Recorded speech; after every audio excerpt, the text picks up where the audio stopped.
Pernyataan maaf dari saya Hotman Paris sehubungan dengan himbauan Persatuan Wartawan Indonesia PWI dan juga rekan-rekan wartawan lainnya. Dengan ini saya menyatakan maaf sebesar-besarnya atas pernyataan saya pada waktu konferensi pers di kasus mantan Jampitsus. Yang kau gimana? Lu punya otak gak? Jampitsus yang mengatakan, lu punya otak gak sih? Namun perlu saya jelaskan, yang dikutip oleh media hanya bagian akhirnya. Tidak. Kejadiannya adalah wartawan pertama bertanya kepada saya, apakah instansi terkait punya hidden agenda atau acara tersembunyi? Saya jawab, saya tidak tahu, saya tidak punya kapasitas untuk menjawab itu.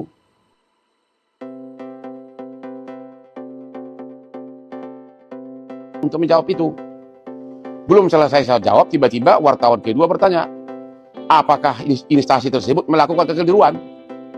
Akhirnya saya emosi karena saya udah bolak-balik, saya tidak tahu. Akhirnya saya jawab, kamu punya otak nggak sih?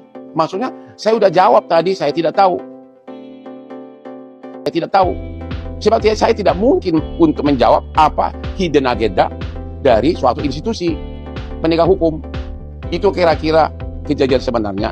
Tapi terlepas dari fakta kejadian sebenarnya, waktu itu sudah sama-sama emosional, tetap saya menyatakan maaf kepada wartawan tersebut maupun kepada organisasi wartawan di seluruh Indonesia.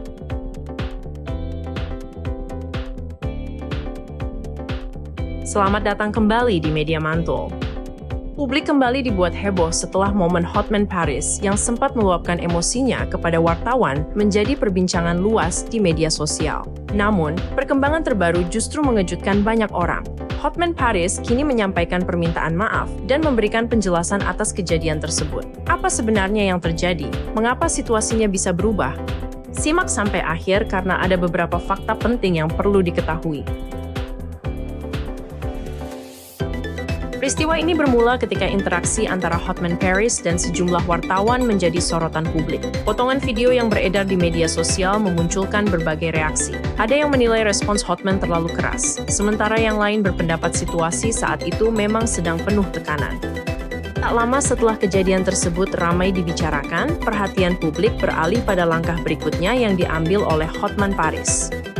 Dalam pernyataan yang disampaikan kemudian, Hotman menyampaikan permintaan maaf atas insiden tersebut dan menjelaskan bahwa emosinya saat itu dipengaruhi oleh kondisi yang sedang dihadapinya. Ia juga menyampaikan harapan agar hubungan baik dengan insan pers tetap terjaga.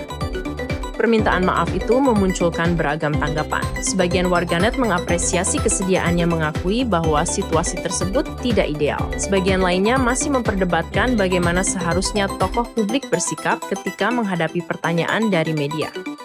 Terlepas dari beragam opini, peristiwa ini kembali mengingatkan bahwa hubungan antara figur publik dan wartawan memiliki peran penting. Wartawan menjalankan tugas menyampaikan informasi kepada masyarakat, sementara narasumber juga berhak menyampaikan klarifikasi atau menolak menjawab dengan cara yang tetap menghormati semua pihak. Kini perhatian publik beralih pada aktivitas Hotman Paris berikutnya. Banyak yang menunggu apakah polemik ini benar-benar telah berakhir atau masih akan muncul perkembangan baru dalam waktu dekat. Bagaimana menurut kalian? Apakah permintaan maaf dari Hotman Paris sudah cukup menyelesaikan persoalan ini? Atau masih ada hal yang perlu diklarifikasi lebih lanjut? Tulis pendapat kalian di kolom komentar dengan tetap menjaga diskusi yang sopan. Jangan lupa like, subscribe, dan aktifkan lonceng notifikasi agar tidak ketinggalan kabar terbaru seputar dunia selebritas hanya di Media Mantul.